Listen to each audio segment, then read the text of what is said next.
The DMV Hoops Podcast. This is Jonathan Scribner, head girls basketball coach at St. John's College High School, and this is the DMV Hoops Podcast. Welcome to the DMV Hoops Podcast. I am Kurt Cross, your host, and as always, this time of year, we're at DMV Live. We are live from DeMatha Catholic High School, where the live period, Session 2, Day 3, is in full swing. You've seen us over at Bullis with the girls' live period. Of course, you've seen us Session 1 here at DeMatha, and now we're at Session 2. We bring you the players. We bring you the coaches. We bring you the action right here from DeMatha, whether it be Summer League, whether it be DMV Live. We bring all the content to you. You can hear us on iHeartRadio, Spotify, and any of your podcast platforms. And, of course, on social media, you can find us at DMV Hoops Podcast. Ladies and gentlemen, we're going to stop the press, and I'll tell you why. I did not want to get up this morning to come in and watch even more basketball, but there's a team that we've heard about for years. We have their coach, Mr. John Zito in Oak Hill Academy. Coach, you don't know what this means to me. I'm a lifelong basketball junkie, and Oak Hill has always been a pillar in the basketball community. We've got Mr. Zito here. Coach Zito, thank you for joining us. Oh, thank you for having us. We really Absolutely. appreciate it. And I do mean what I say when I say I did not want to get up this morning, but I'm talking to our crew and I'm talking to the kids, and I'm like, but it's Oak Hill. We got to come out for Oak Hill. We haven't seen them play this live session yet. Coach, I'm looking for the first time, I'm looking at the box score. You did come out with the win. As I'm sure you would agree, this time of year, wins and losses are cool. We're trying to get better. We're trying to show our talent to the world. We have coaches here. What I do notice in your box score, first and foremost, is only 5 turnovers in that second half, maybe, or 5 team turnovers. But I'm noticing 4 players in double figures. What do you feel like your team got out of that game versus Mount Zion Prep? I think our size probably overwhelmed them. I think our size will probably overwhelm most teams. Okay. I think we probably had majority of our points in the paint, and then I think we've out-rebounded every team we've played. So, great size, great length, great athleticism. Okay, excellent. Now, what brought you were previously at John Carroll SC, what brought you over to Oak Hill, besides the obvious? It's the name. The opportunity to be a part of a basketball culture and or shape a basketball culture the way you want it. Why Oak Hill? Why this job? I think it allows me to be able to help young people at a really high level. It allows our team to compete at a really high level. Right. When I left college coaching, I always kind of had the belief that if I was going to continue to coach in whatever arena I was going to coach in, I wanted it to be, kind of like the 1% of whatever level we're at, right? Okay. And so me being with Team Mello on the UIBL circuit, we feel like that's pretty high level basketball. It sure is. When the Oak Hill opportunity presented itself, we felt obviously like that's really high level high school basketball. So it allows us to help young people, impact lives, teach the game, and help these guys prepare for college, because now more than ever, man, these high school seniors really need to make sure that they're prepared going into college basketball, given the landscape up there. The landscape now, and I had Coach Steve Turner, who's now at Montverde, formerly at Gonzaga College High School. He said this 5 years ago when that transfer portal became real active.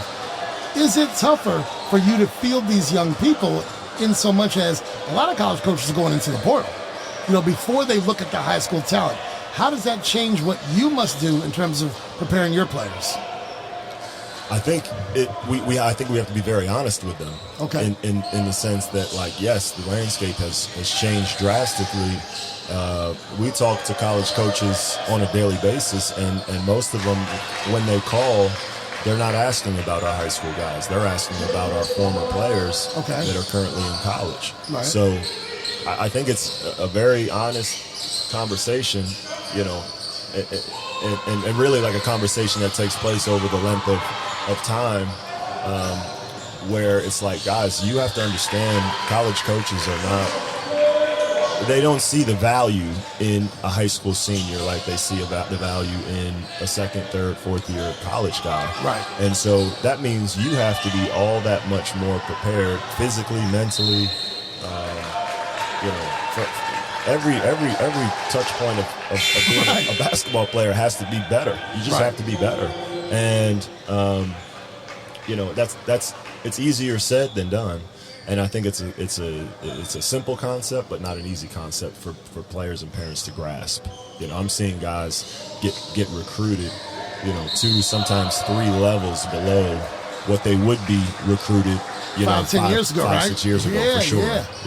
Yep. So you're here in the live period. What else is Oak Hill doing this summer to prepare for what's coming up in the fall? This will be it. We've only been together 3 days. Okay. This group has only had as a full team 1 practice together. Okay. Right. So this right here was simply about getting these guys. Giving these guys an opportunity to play in front of college coaches. That's for us to come together, connect a little bit. Right. But because we're kind of scattered throughout the country, throughout the world, really, right? Right. And so for us to come together for a couple of days, be able to play, be able to connect, and then obviously play in front of college coaches was really important to us. Excellent. And so are you going to have an opportunity so that we're not starting with step 1? I mean, obviously these guys have a high basketball IQ. We know that. But now they have to learn Zito's system and what Zito wants, Coach Zito. So what kind of time frame are you going to have, if any, before you hit the ground running? Will you be able to implement and install what you want, and how good do you feel about that? I mean, we won't get started as a group until everyone gets back down to campus in September. But we have we'll have the ability to be in the gym a whole lot once we get down there. Right. And you're boarding, it'll right? be yes, right, we are. okay. Yeah, everyone's on campus, and we're pretty isolated, so there's nothing to do down there but basketball, right? So yeah, and that's what you come here. That's what you come there to do. So we'll have 2-3 days. That'll be the norm, and we'll have plenty of time to kind of get these guys connected and up to speed in terms of how we want to play and what we're going to look like as a unit. And what is Oak Hill's style of play going to be? Obviously, you mentioned your size, so you have teams that play inside out. You have teams that shoot the ball well. They're fast. They're heavy on the defensive side. What's your signature going to be? Yeah, I think all the teams I've coached, we try to play fast. We try to play open. My thing is always been freedom through structure. Okay. We want to give the guys the ability to use their skill sets but within like some structure, understanding spacing, understanding pace of play, understanding like how to create shots and opportunities for self and others, and then getting guys to really share the game. But I like to think we play a pretty enjoyable style for the kids. Mm-hmm. Again, we want to really open the floor up. It really all starts with spacing and getting the kids to understand what spacing is, what it means to be able to create space, use space. And then from there, it's like we got to share the game, right? If we can share the game, we can all have great success both individually and as a unit. You played the sport. What is it? How do you find yourself loving or contributing to the game? What do you get out of the game now as a coach that's different than what you got out of it as a player? I think now more than ever, as I'm 42 years old now, and I was very privileged to get in coaching at a very young age. I was 25 years old, took my first job under Coach Ed Cooley at Fairfield. Just saw him a minute ago. Yeah, he's here now. Coach Cooley is the best.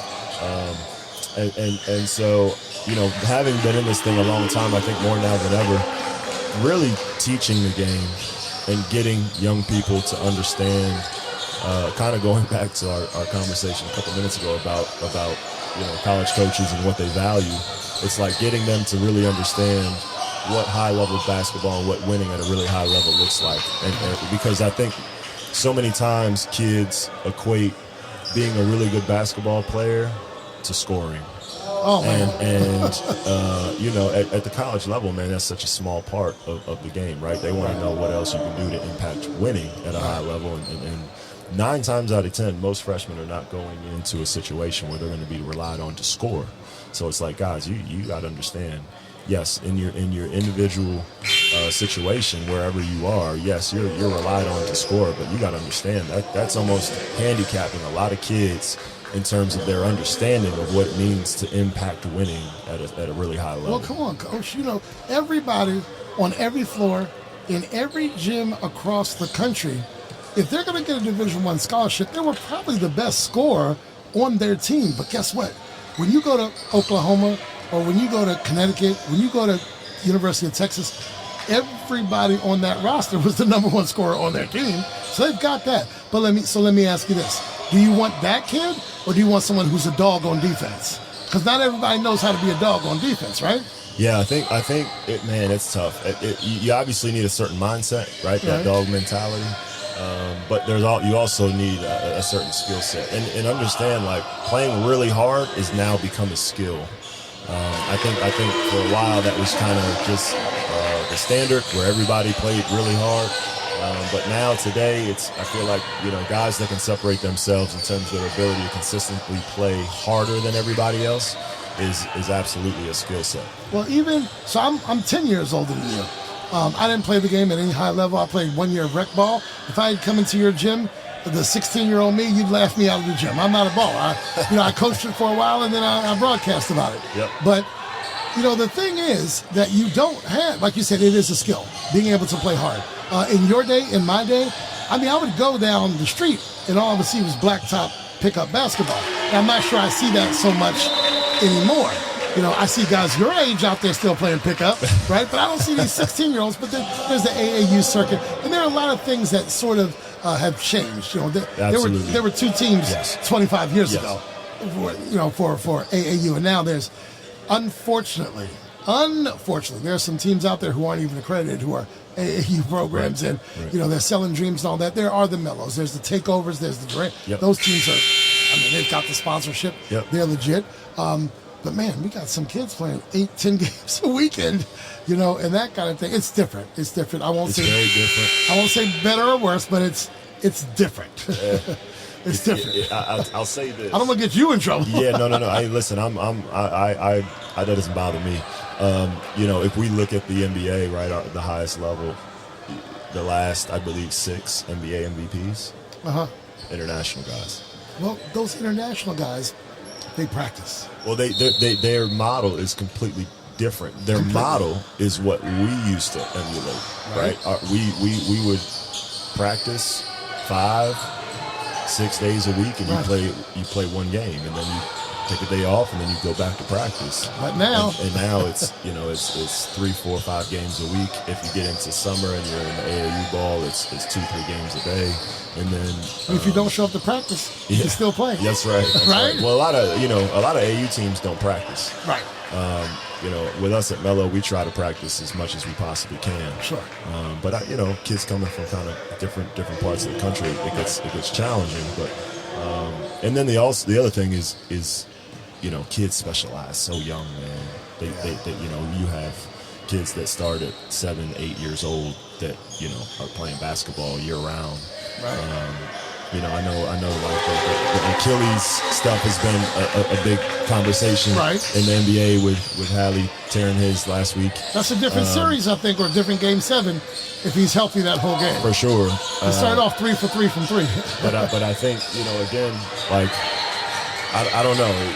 I'm not a doctor, but usage is at an all-time right now from the highest level down to our youth and grassroots. So years ago they played in Canvas Chuck Taylor's, and I didn't see so many Achilles tears. Yeah. And the thing was, though, when you finished basketball in the winter, you went and played baseball or whatever other sport that you played, and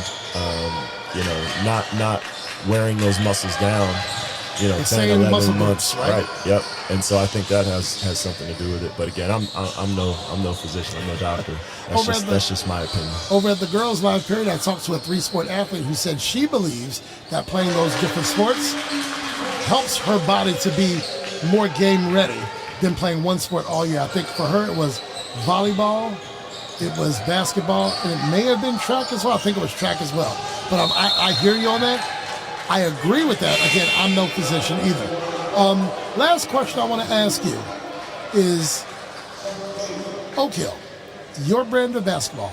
This is a new era. This is your first year? Yes. This is your first year. Why should someone come to Oak Hill and watch y'all play? What are they going to see? I hope they see really high-level basketball. I hope they see winning basketball. Right. But I hope they see a group of young men that are connected, that play the game together, and that play the game the right way.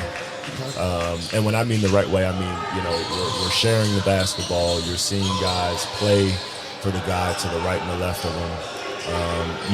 You feel like they're playing for a greater sense than self, right?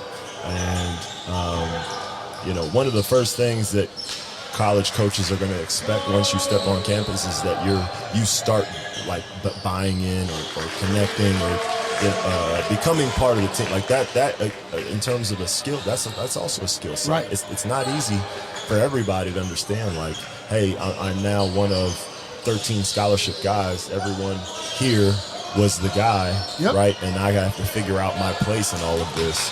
And sometimes it's not easy for guys that are going through that process when they're not having the success they had in high school. That is a skill in itself. Being able to find yourself, one, find yourself, and two, find yourself within a group of guys that are really talented. So, to answer your question, I hope they come see a really connected group, a group that's really together, a group that wants to share the game with each other and take care of each other. Coach, where are you from? I'm from Windsor, Connecticut. Windsor, Connecticut. Yep. All right, but you're down here. I see John Carroll. I see UMBC. I see a bunch of things. Did I see UMBC on here? Yes, that's where I played and coached for a little bit. Yeah. I see UMBC there. Coach, thanks for being here. He's John Zito. He's Oak Hill Academy. We are the DMV Hoops Podcast. Folks, enjoy your time listening to our podcast. You can find us on all podcast platforms. And, of course, at DMV Hoops Podcast on all social media platforms. We'll see you next time, folks. The DMV Hoops Podcast is hosted by Kirk Cross, featuring Adam Crain. Thanks for listening.